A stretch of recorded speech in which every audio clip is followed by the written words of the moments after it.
வணக்கம். இன்றைக்கி நாம் என்ன பார்க்க போகிறோன்னா, பொங்கல் பக்கத்தில் வந்துருச்சுங்க. அப்புறம் என்ன பொங்கல் ரெசிபி தான். இந்த சிம்பிளான பொங்கல் ரெசிபி எப்படி செய்யலாங்கிறத உங்க கூட ஷேர் பண்ண போகிறேன். பொங்கல் செலிப்ரேஷன் வீடியோ இருக்குது. அதில் எப்படி பூஜைலாம் செய்யணும் அப்படிங்கிற சின்ன சின்ன டிப்ஸ் கொடுத்துருக்கேன். அதனால் அந்த வீடியோவையும் நீங்கள் மறக்காமல் பாருங்கள். கண்டிப்பாக இந்த வருஷம் பொங்கலுக்கு உங்களுக்கு ரொம்ப யூஸ்ஃபுல்லாக இருக்கும்னு நான் நினைக்கிறேன். வாங்க வீடியோக்குள்ளே போகலாம். இப்போ நான் பால் ரெடி பண்ணுறேங்க. நாங்கள் பால் மாவு தான் நாங்கள் யூஸ் பண்ணுவோம். அதனால் பால் மாவில் பால் நான் கலக்கிக்கிறேன்.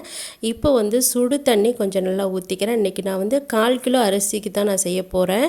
சுடு தண்ணி ஊற்றிட்டு அது கூடவே நான் கலக்கி வச்சுருந்த பாலையும் இது கூட சேர்த்துக்கிறேன்.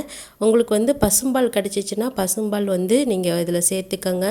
பொங்கல் அன்னைக்கு பால் நல்லா பொங்கி ஊற்றணுங்க. அந்த பால் பொங்கி ஊற்றணும்னா அரிசி களைஞ்சி வச்சுருக்கோம் பார்த்திங்களா, அந்த கழனி தண்ணியையும் பாலையும் நீங்கள் சேர்த்துக்கலாம். தண்ணி கொஞ்சம் கூடவே வச்சுக்கோங்க. பொங்கினதுக்கப்புறம் நம்ம தண்ணி எடுத்து வச்சிடலாம். இப்போ இது கூட நான் கழுவி சுத்தம் பண்ணி ஊற வச்சுருந்த பச்சை அரிசியை இதில் நான் சேர்த்துக்கிறேன். ஒரு 10 நிமிஷம் தான் அந்த அரிசி ஊற வச்சேன். அதை இதில் நான் சேர்த்துட்டு நல்ல குழைவாக வேகிற வரைக்கும் நம்ம இந்த வேக விட்டுறலாம். ஏன்னா பொங்கல்னாலே கொஞ்சம் குழைவாக இருக்கணும். அப்போ தான் நம்ம கோவிலெலாம் கொடுப்பாங்க பாருங்கள், அந்த மாதிரி இருக்கும். நல்லா குழைவாக வேக விட்டுடுங்க. பாருங்கள், இப்போ ஓரளவு நல்லாவே வெந்துருச்சு. நம்ம சோறுலாம் இருக்கும் பாருங்கள், அதுக்கு அடுத்த பதம் வரைக்கும் குழைவாக வெந்திருக்கணும். இன்னும் நம்ம சீனிலாம் போட்டோம்னாக்கா இன்னும் கொஞ்சம் குழைவாக ஆகிடும். இது பாருங்கள், இந்த அளவுக்கு இருக்கணும் நல்லா. என்னோடய பொங்கல் செலிப்ரேஷன் வீடியோ பார்த்தீங்கன்னா உங்களுக்கு பொங்கல் வைக்கிறது, பூஜை செய்கிறதுக்கான சின்ன சின்ன டிப்ஸ்லாம் நான் உங்களுக்கு கொடுத்துருக்கேங்க. அதனால் அந்த வீடியோவை மறக்காமல் பாருங்கள். பிடிச்சிருந்தால் லைக் பண்ணுங்கள், ஷேர் பண்ணுங்கள், மறக்காமல் சப்ஸ்கிரைப் பண்ணுங்கள். இப்போ நான் காமிச்சிட்ருக்கிறது என்ன பார்த்தீங்கன்னா, பச்சை கற்பூரம். பச்சை கற்பூரம் சின்ன சின்ன கல்கண்டு மாதிரி இருக்கும். அதை நான் வாங்கிட்டு இந்த மாதிரி பவுடர் பண்ணி வச்சுருக்கேங்க. இது சமையலுக்கு யூஸ் பண்ணுறது, சாப்பாட்டுக்கெலாம் யூஸ் பண்ணுறதுக்குன்னு தனியாக பச்சை கற்பூரம்னு கடையில் விற்பாங்க நம்ம இந்தியன் ஸ்டோரில். அதை வாங்கிட்டு பவுடர் பண்ணி நம்ம அதை சேர்த்துக்கலாம். நான் காமிக்கிறதுக்காக தான் இவ்வளோ போட்டேன், அவ்வளோலாம் போடக்கூடாது. இது ஒரு 4 பிஞ்சு தாங்க நீங்கள் சேர்க்கணும். அதுக்கு மேலே நீங்கள் சேர்த்திங்கன்னா பொங்கல் நல்லாவே இருக்காது. 1/2 கிலோ அரிசிக்கு ஒரு 4 பிஞ்ச் அளவுக்கு தான் நம்ம சேர்க்கணும்.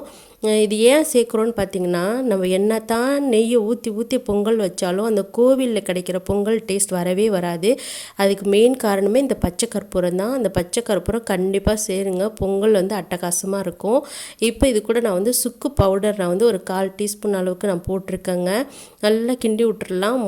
பச்சை கற்பூரமும் இந்த சுக்குவையும் நல்லா வேக விட்டுறலாம்.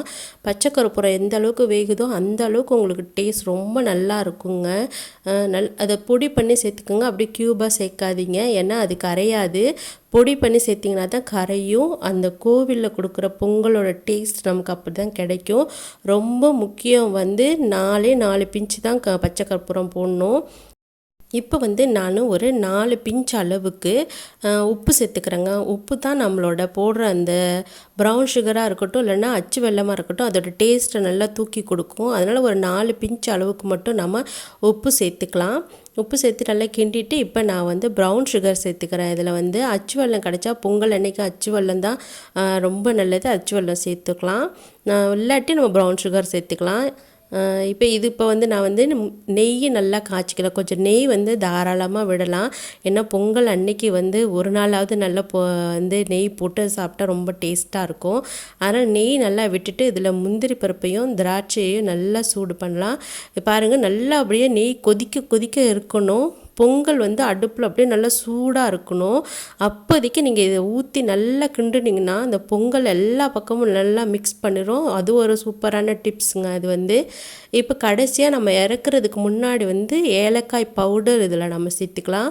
நல்ல வாசனையாக இருக்கும். அதனால் ஏலக்காய் பவுடர் அதை சேர்த்துக்கலாம். அவ்வளோதாங்க, பொங்கல் ரெடி ஆகிடுச்சு. தளன்னு தான் இருக்கும். அப்புறம் ஆறுனோடனே பார்த்தீங்கன்னா கொஞ்சம் நல்லா திக்காக இருக்கும். நீங்களும் இந்த ரெசிபியை ட்ரை பண்ணுங்கள். நன்றி, வணக்கம்.